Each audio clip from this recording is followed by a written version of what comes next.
7h05, de volta com o Manhã no Ar no seu feriado de 7 de setembro.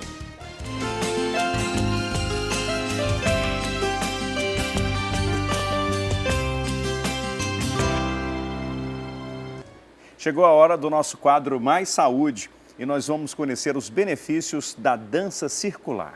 Esse ritmo tem sido usado para tratar pessoas que sofreram abuso sexual e também como método terapêutico que ajuda a equilibrar mente e corpo.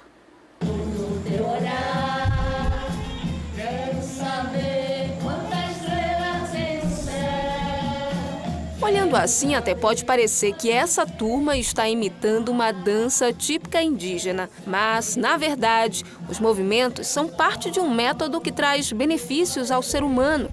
Há 2 anos, alunos e professores deste centro universitário passaram a usar a dança circular para prevenir e tratar traumas decorrentes da violência sexual em crianças e mulheres. É uma metodologia que tem uma influência de todo um grupo da rede de proteção de crianças e adolescentes. Então, a gente percebe uma mudança de postura, a gente percebe uma mudança na forma como ela enfrenta aquela situação que ela vivenciou, né? Que ela passou por violência, ela começa a ressignificar aquilo. E a gente trabalha muito com a ideia de enfrentamento, né? De enfrentamento da violência. Desde que começaram a usar a dança circular como aliada no tratamento psicológico, professores e alunos do projeto Maria Jiquitaia já ajudaram mais de 1.000 pessoas. Os benefícios da dança circular são tantos que hoje existem aqui em Manaus vários grupos que se reúnem semanalmente para praticar a dança. São pessoas que, através da música, dos passos e das mãos dadas, buscam o equilíbrio do corpo e da mente. Realmente, a dança circular, eu acho que ela desde que o homem é homem, a gente tem essa intenção, né? Essa força, porque ela dá uma unidade. E basta 1 hora para que os praticantes comecem a sentir os efeitos da terapia. Tem música, tem canto, tem dança, então isso causa um bem-estar muito maravilhoso para o ser humano. Mas atenção, aqui não é simplesmente uma dança aleatória em grupo. Uma coreografia é ensinada aos participantes e as músicas são cuidadosamente escolhidas.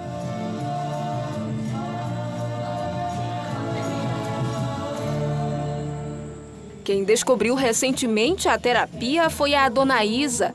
E desde que começou no grupo, a professora de yoga já sentiu melhora na saúde e agora não quer nem pensar em largar a dança. Para mim, a roda faz parte da minha vida já, né? Eu acho que eu nunca mais vou deixar de rodar. Enquanto a minha amiga estiver aqui por perto e quando ela for para longe, eu vou junto.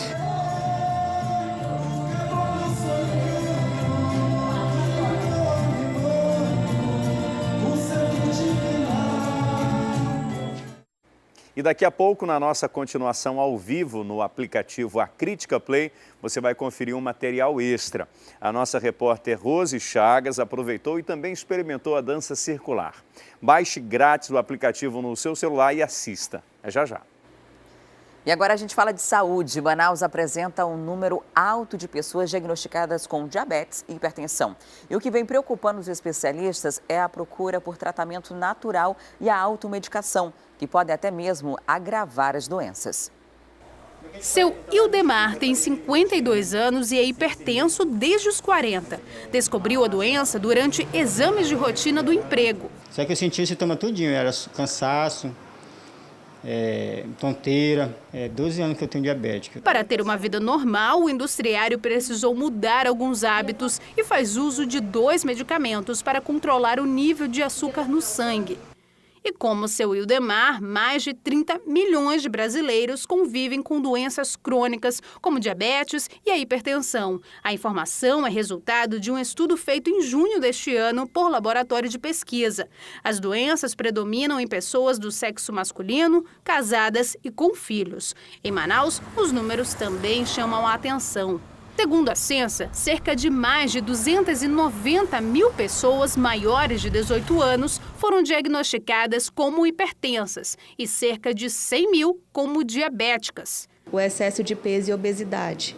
Isso são hábitos que a gente desenvolve desde a infância, dentro de casa, nas escolas, né, o consumo de muito industrializado, fast food, né, essa correria do dia a dia, e a questão da atividade física, né, que tem voltado para a nossa rotina e que precisa ser colocada como hábito diário. Mas um ponto que tem preocupado especialistas é a procura pelo tratamento natural e a automedicação. Acontece que o paciente ele não tem um tratamento adequado, não tem um acompanhamento adequado, não sabe se aquela medicação ela está dando certo, se não dá, não faz alguns exames. Os medicamentos, principalmente os prescritos, têm que ser recomendados por um médico, os isentos de prescrição por um farmacêutico, para que não tenha nenhum problema na sua saúde ou no que vier a acontecer com a sua saúde. E a Secretaria Municipal de Saúde abriu processo seletivo simplificado para a contratação de veterinários, enfermeiros e técnicos de enfermagem. Quem traz os detalhes para a gente desse certame é a Carol Queiroz, com quem eu converso agora. Olá, Carol, bom dia. Até quando vão as inscrições?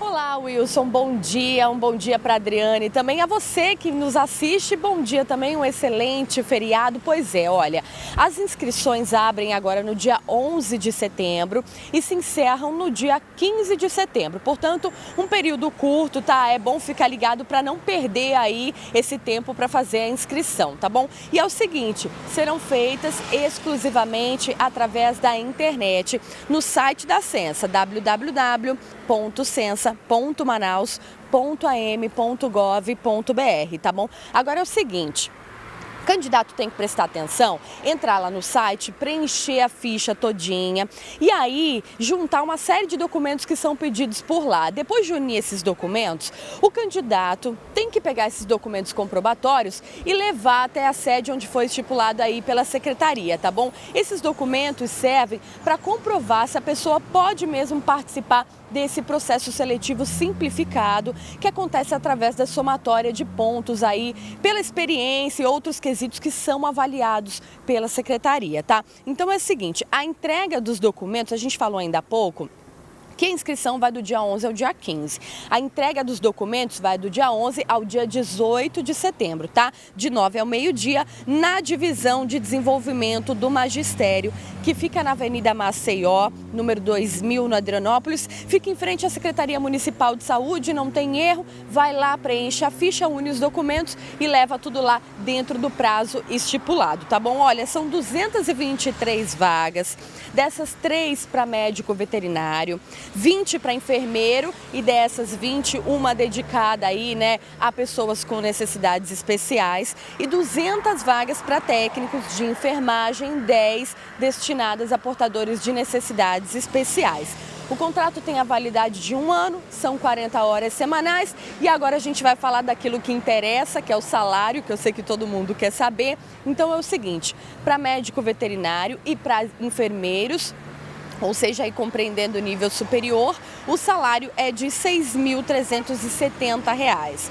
Já para técnicos de enfermagem, R$ 2.112, tá bom? Agora é o seguinte, um conselho que eu dou, entra lá no site, tá? O edital já está disponível aí, então você pode fazer a consulta do edital a partir de hoje, através do site dom.manaus.am.gov.br, eu vou repetir, DOM mesmo, .manaus.am.gov.br. Dá uma olhada lá no edital, porque existem várias especificidades de pessoas que não podem participar do concurso por já terem sido aí, né, temporários nesse serviço, então é bom ficar ligado. Agora, mais uma informação. O médico veterinário deve atuar aí no Centro de Controle de Zoonoses, tá? A intenção é aumentar o número de castrações que acontecem diariamente. Hoje, são 55 procedimentos diários. A intenção é que esse número aumente para 95 com a chegada dos 3 médicos que serão contratados através do concurso, tá? Já os enfermeiros e técnicos de enfermagem devem ser lotados aí em unidades da Estratégia de Saúde da Família e em outros locais aqui da cidade, cidade para melhorar também o atendimento à população que tem procurado mesmo o serviço municipal, enfim, o serviço público de saúde, mais até do que os planos de saúde, isso é o que a gente tem visto. Então, olha, uma boa oportunidade, você que está aí nessas áreas, médico, veterinário, enfermeiro, técnico de enfermagem, está precisando de emprego ou quer ser aí concursado mesmo, essa é uma boa oportunidade. Mais uma vez lembrando, de 11 a 15 de setembro as inscrições. Volto com vocês, Wilson e Adriane. Ok, até daqui a pouco, Carol. E o Jornal A Crítica de hoje destaca: Palocci entrega Lula. Ex-ministro da Fazenda afirmou em depoimento a Sérgio Moro que o acordo ilícito entre o PT e a Odebrecht, base do escândalo da Petrobras, contou com o aval do presidente Luiz Inácio Lula da Silva. Essa e outras reportagens completas podem ser conferidas no seu celular ou tablet. É só baixar gratuitamente o aplicativo A Crítica Digital. Cadastrando-se, você ganha 1 mês de assinatura grátis. O aplicativo já está disponível para os sistemas Android e iOS. Bom, e sobre esse assunto a gente vai conversar agora com o Márcio Paes Barreto, está lá na Rádio A Crítica FM, hoje está num voo solo, né, Márcio? Bom dia. Bom dia, Wilson, bom dia, Adriane. Servindo a pátria. Servindo a pátria.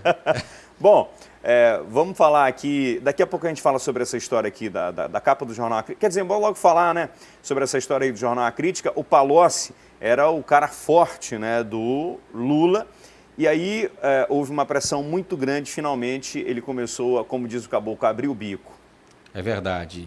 Ele que é ex-ministro da Fazenda dos governos de Lula e Dilma, estava guardado às 7 chaves, digamos assim, né? Porque o depoimento dele estava sendo muito aguardado pela Justiça. E ontem ele prestou um depoimento ao juiz Sérgio Moro, né, e falou tudo. Disse que Lula fez um pacto de sangue, entre aspas, né, usou esse termo pejorativo, ele fez um pacto de sangue com a empreiteira Odebrecht, né, que está envolvida aí nos escândalos de corrupção envolvendo também a Petrobras. Ele disse que a Odebrecht fez e negociou poucos dias antes de Lula sair da presidência, negociou que ele teria à disposição um terreno onde seria construído o Instituto Lula, negociou também o sítio de Atibaia, onde Lula poderia passar e ficar com a família, e também disponibilizou para atividades políticas de Lula 300 milhões de reais. Esse depoimento foi levado ao juiz Sérgio Moro nessa investigação da Operação Lava Jato, como forma de delação premiada do ex-ministro Antônio Palocci. Portanto, mais detalhes, mais informações, mais delações que são levadas a essa Operação Lava Jato e que agora deve movimentar ainda mais as investigações, Wilson. E olha, tem um peso grande a delação do Palocci em relação à citação do ex-presidente Lula, porque ele era um braço direito, né? Uma pessoa de confiança, uma pessoa que estava ali do lado o tempo todo e que não falava nada. E de repente, quando ele resolve fazer a delação e conta todos esses detalhes, é claro que isso vai ter um peso considerável no processo de investigação. Agora, quando ele resolveu abrir o bico, ele não falou apenas do presidente Luiz Inácio Lula da Silva, né? Falou de várias obras, inclusive obra aqui no Amazonas, né, Márcio? É verdade, obras no Amazonas, e a gente fala do gasoduto Coari-Manaus, né? Ele citou que a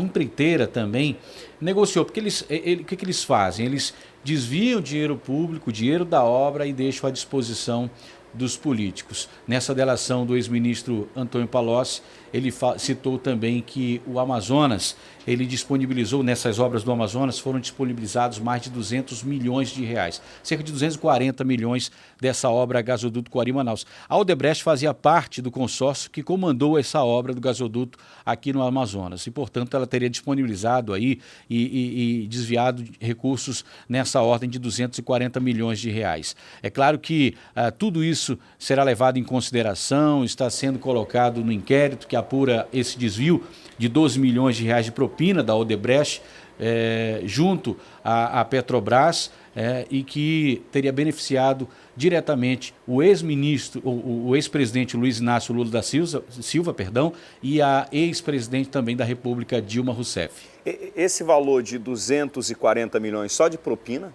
Só de propina, Wilson. Muita coisa, hein? E falando ainda no gasoduto Coari-Manaus, a Petrobras anunciou a venda, né?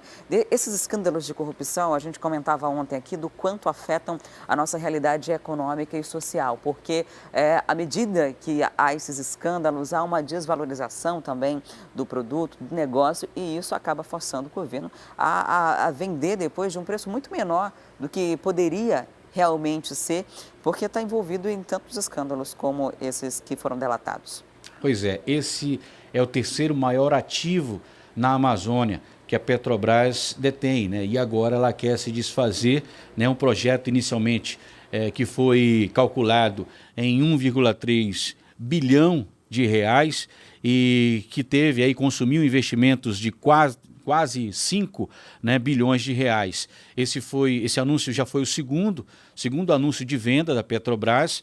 Em maio, a companhia informou que vai se desfazer da concessão do Campo do Azulão, que fica na bacia do Amazonas, nos municípios de Silves e Itapiranga, a 204 quilômetros a leste aqui da capital, e a estatal anunciou o começo do processo de venda da transportadora associada de gás, que é a TAG. Essa empresa é dona da maior rede de gasoduto do país, e aí ela tem aí o objetivo de vender 90% das ações da subsidiária, né? Na região norte, essa empresa, essa transportadora, possui uma malha de 802 quilômetros, interligando aí o gás a jazidas, né, da bacia dos Solimões, em Urucu, para Manaus e outras cidades da região. E aí a gente fica nessa expectativa porque o projeto inicial, Wilson e Adriane, era para que baixasse o preço da energia elétrica, porque com o gás que viria, ele serviria para gerar energia elétrica e baratear o consumo de energia nessas cidades do interior do Amazonas e aqui na capital. Inclusive, seria levado também para as indústrias do polo industrial como forma de benefício, né, e incentivo também para que elas pudessem ficar locadas aqui. Mas parece que a coisa não anda nada bem e a Petrobras está anunciando aí pela segunda vez, né? Pela segunda vez, a venda do gasoduto Coari-Manaus.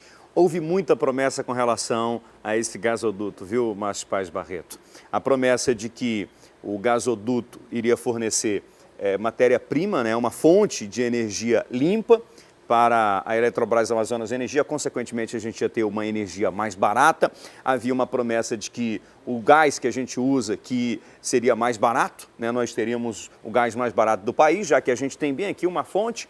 Havia promessa de que os carros adaptados para receber o gás seriam mais econômicos e teria gás suficiente para abastecer. O que a gente vê é uma fila enorme. Acho que 2 postos funcionam aqui em Manaus para abastecer, né, de gás. E aí, quando você precisa de gás, não tem. Vez por outra, o motorista tem que abastecer com gasolina. O presidente Lula, se não me falha a memória, eu acho que ele veio 3 vezes no Amazonas para inaugurar esse negócio desse gasoduto Coari-Manaus. Até hoje, nada do que foi prometido foi cumprido. Pelo menos o cidadão não está sentindo essa diferença nenhuma com o gasoduto Coari-Manaus. E aí, quando todo mundo já retirou sua parte, um tirou propina daqui, o outro tirou dali, já não tem mais o que tirar, vamos vender. Ou seja, está mais longe dessas promessas serem concretizadas. Pois é, a gente fala de desvio das obras, né? A gente falou de 240 milhões que foram aí supostamente desviados dessa operação do gasoduto Coari-Manaus, feito pela OAS, que era empreiteira também, estava envolvida no consórcio, e agora, com a falta de recursos, com a falta de verba para se investir e tornar essa promessa de fato, né, ótima para a população, para a indústria, para o desenvolvimento do Estado, mas a gente percebe que isso não vem acontecendo. Vamos aguardar agora para saber se essa venda ela pode ser concretizada, deve ser privatizada, e aí a gente aguarda aí as definições do governo para ver como isso vai funcionar. Agora vamos mudar de assunto, vamos falar sobre Eduardo Braga, senador, que disputou agora recentemente a eleição suplementar no Amazonas, perdeu. Eduardo Braga perdeu 2 eleições, né? Perdeu em 2014 e agora disputou novamente e perdeu, mas ele ainda não desistiu, né, Márcio? Agora ele quer recorrer ao Supremo para conseguir assumir o cargo de governador do estado do Amazonas. Pois é, Adriane, 9 dias após ele ter dito assim, olha, não vou recorrer, não vou entrar na justiça, nada sobre essa questão aí da eleição suplementar, vou ficar na minha, vou ficar aqui quieto. 9 dias depois ele decidiu que ia entrar no Supremo Tribunal Federal para requerer aí o cargo de governador. Ele pediu, na verdade, a reforma do acórdão do Tribunal Superior Eleitoral, né, que concedeu aí a eleição direta. Ele justificou, né, que determinou a realização das eleições diretas no Amazonas no dia 4 e pediu em seguida que seja reconhecido o direito de, como segundo colocado na disputa de 2014, ele pediu que seja reconhecido o direito de ser diplomado e empossado como governador do estado. Quem analisa o recurso agora é o Supremo Tribunal Federal, porém a legislação determina que um instrumento jurídico seja endereçado ao TSE, ao Tribunal Superior Eleitoral, onde preside na corte quem verifica a admissibilidade, né? Somente após essa fase, onde o presidente diz se admite ou não o argumento impetrado pelo senador Eduardo Braga, né, que o recurso é enviado ao Supremo Tribunal Federal. Ou seja, vamos aguardar, esse é mais um recurso, né, impetrado pelo senador Eduardo Braga, já tem vários recursos no Supremo Tribunal Federal, tem o recurso de Henrique Oliveira, tem o recurso do Abdala Frache, tem outro recurso da Assembleia Legislativa, do governador José Mello, enfim, vários recursos que estão no Supremo aí tentando reverter a situação das eleições aqui suplementares do Amazonas. Mas vamos aguardar, que é mais um capítulo, é mais um dado a mais para o Supremo Tribunal Federal. As coisas não andam muito bem para o senador Eduardo Braga, né? Ele perdeu em 2014, entrou com recurso, essa eleição toda aconteceu por uma ação movida pela coligação, né, de que ele fazia parte, e aí... Ganhou, mas não levou. E olha só o que aconteceu, se essa cassação acontecesse antes dos 2 primeiros anos de mandato, ele assumiria automaticamente. Aí houve uma mini reforma eleitoral em novembro de 2015, aí mudou a regra do jogo com o jogo em andamento. Aí ele foi tirado de game, entrou numa disputa e não foi escolhido pelo povo, né? Não teve uma diferença muito grande, inclusive, entre ele e Amazoniano Mendes, não houve a escolha popular, não elegeu. E agora ele decide recorrer ao Supremo. Uma coisa a gente não pode negar, ele está bastante persistente, né? Não vai desistir, até porque a situação política dele é uma situação bem delicada, né? 2 derrotas consecutivas, um enfraquecimento de base política, de articulação e também de alianças. E ano que vem tem eleição de novo. Inclusive, ano que vem, acaba o mandato dele. E o próprio PMDB não deu o suporte necessário, ou o suporte que ele precisava, inclusive isso foi destaque nacional. E hoje, inclusive, o Jornal A Crítica está trazendo na coluna Se Não a possibilidade de Braga já está começando a pensar sair do PMDB e procurar outro partido. Quando do discurso do Braga, no término da eleição, articulistas já começavam a perceber, ou pelo menos a cogitar, uma aproximação entre Amazonino e Braga. Braga disse, não, o Amazonino ganhou, foi legítimo, o povo escolheu, eu vou esquecer essa história de justiça, não vou entrar mais com nenhum recurso. Mas aí, o que dá a entender, Márcio, é que ele foi lá conversar com os assessores, começou a fazer as contas para 2018, disse assim, opa, não dá, não está fechando a conta aqui não.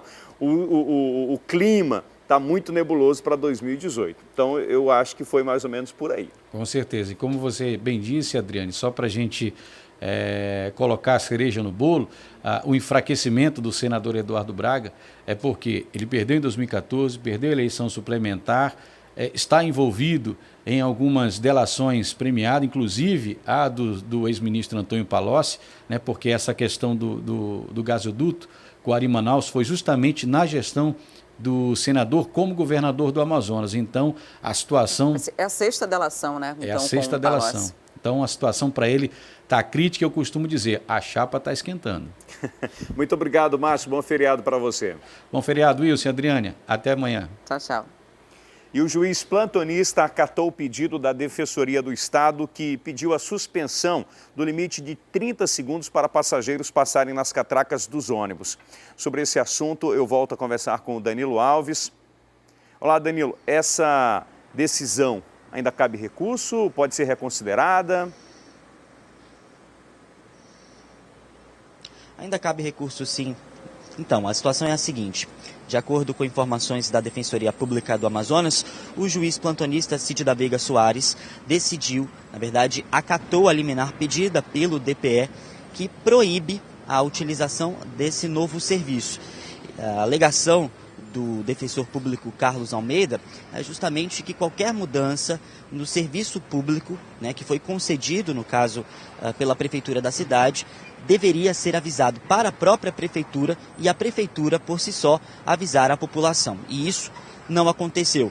As empresas de transporte coletivo apenas colocaram um aviso dentro dos coletivos, dizendo que a partir do dia 4 de setembro, esse novo serviço, essa nova maneira de utilizar o serviço de ônibus seria mudada. No caso, as pessoas que utilizassem a catraca para poder passar, precisariam apenas de 30 segundos para poder ali passar, pagar e depois fazer, né, com que o serviço, o caminho do trajeto fosse normalizado.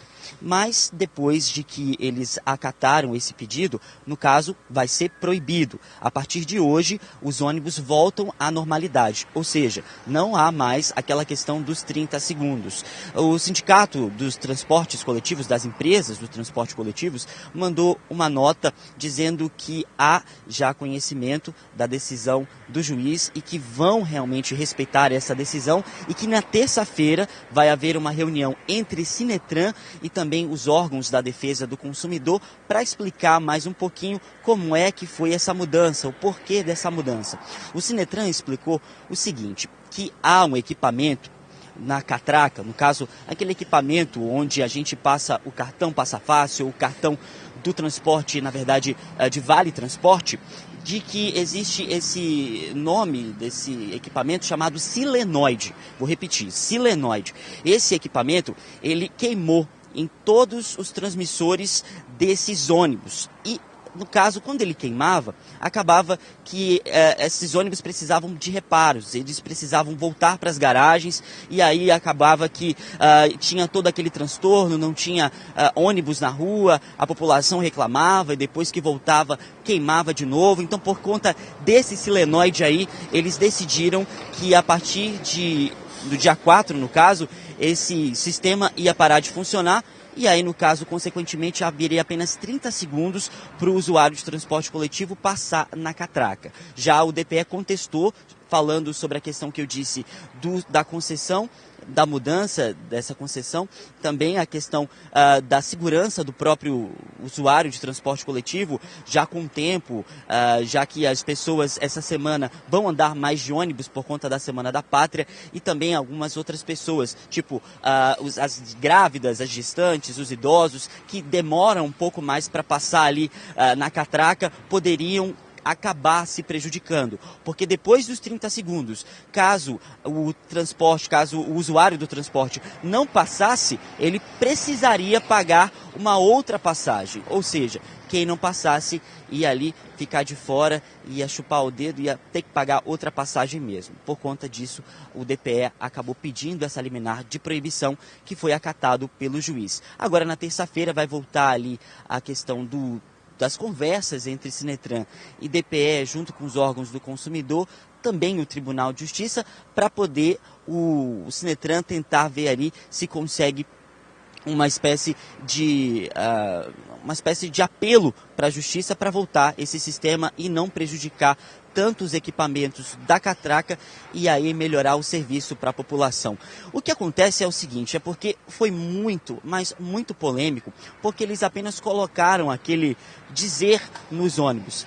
E aí acabou que as pessoas falaram e denunciaram e acabou, né, toda essa confusão, dor de cabeça, proibindo de novo. Na semana que vem deve se normalizar tudo isso. Volto com vocês. Pois é, de acordo com o Sinetran, essa determinação, esse procedimento foi adotado porque foi feito um estudo e constatou-se que estava queimando muito, né, uma placa que tem dentro do sistema lá para rodar a roleta, e quando demorava muito, a pessoa passava o cartão e demorava a passar a roleta, acabava queimando aquela plaquinha. E pelo que a gente está percebendo aí no pedido da Defensoria e na decisão da Justiça, não é dizendo se é bom ou ruim os 30 segundos, mas é a maneira como foi feito, né? Porque a população não foi convocada para discutir o assunto, a Defensoria Pública não foi convocada, o PROCON não foi convocado para discutir o assunto, né, e esclarecer direitinho como é que a coisa deve acontecer. Mas, enfim, a gente vai continuar acompanhando essa situação porque cabe recurso, né, foi uma decisão temporária aí da Justiça, né, foi uma liminar, né, que pode ser derrubada a qualquer momento. Mas eu imagino que isso só deva acontecer depois que houver uma ampla ou uma maior discussão sobre esse assunto. Muito obrigado, Danilo. E agora são 7h35 para você que começou a acompanhar o Manhã no Ar nesse momento. Não tem problema não, porque a gente preparou um resumo das principais notícias até aqui. Confira.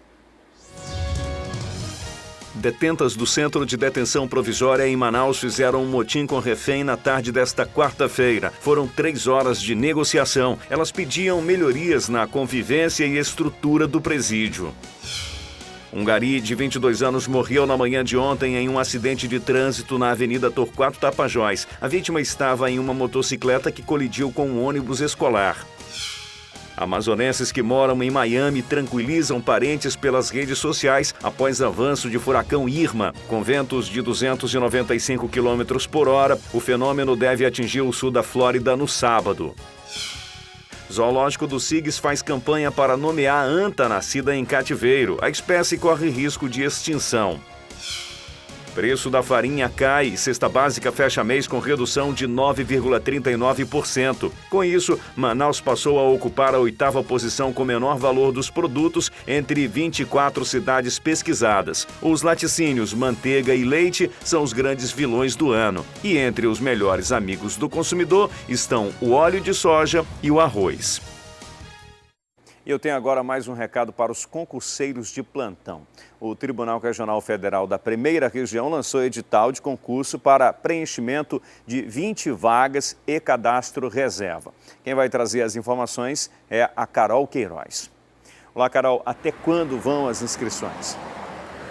Oi, Wilson, olha eu aqui mais uma vez falando sobre oportunidade, né? Pois é, para o concurso do Tribunal Regional Federal, inscrições até o dia 3 de outubro. Então tem um período maior aí, né? Dá para ficar mais tranquilo, entrar no site, ler o edital que já está disponível, para então fazer a sua inscrição exclusivamente através do site da CESP, que é a organizadora do concurso, tá? www.cesp.umb.br. UMB, UNB mesmo, é facinho, tá? www.cesp.umb.br. Agora é o seguinte, para esse concurso precisa pagar uma taxa aí de inscrição.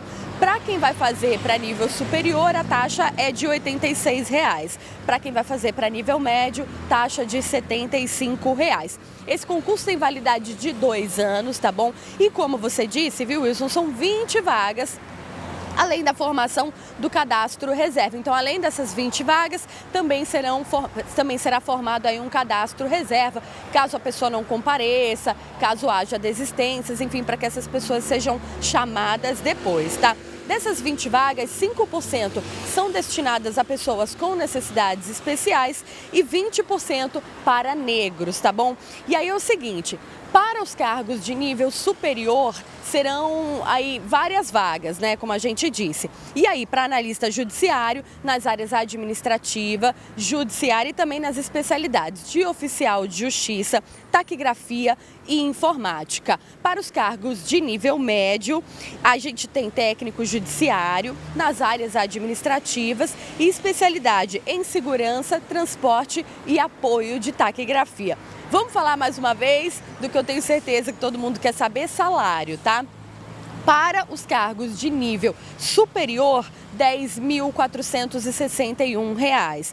Para os de nível médio, R$ 6.376, tá bom? Agora, vale lembrar que o Tribunal Regional Federal da Primeira Região compreende vários estados, tá? Distrito Federal, Acre, Amapá, Amazonas, Bahia.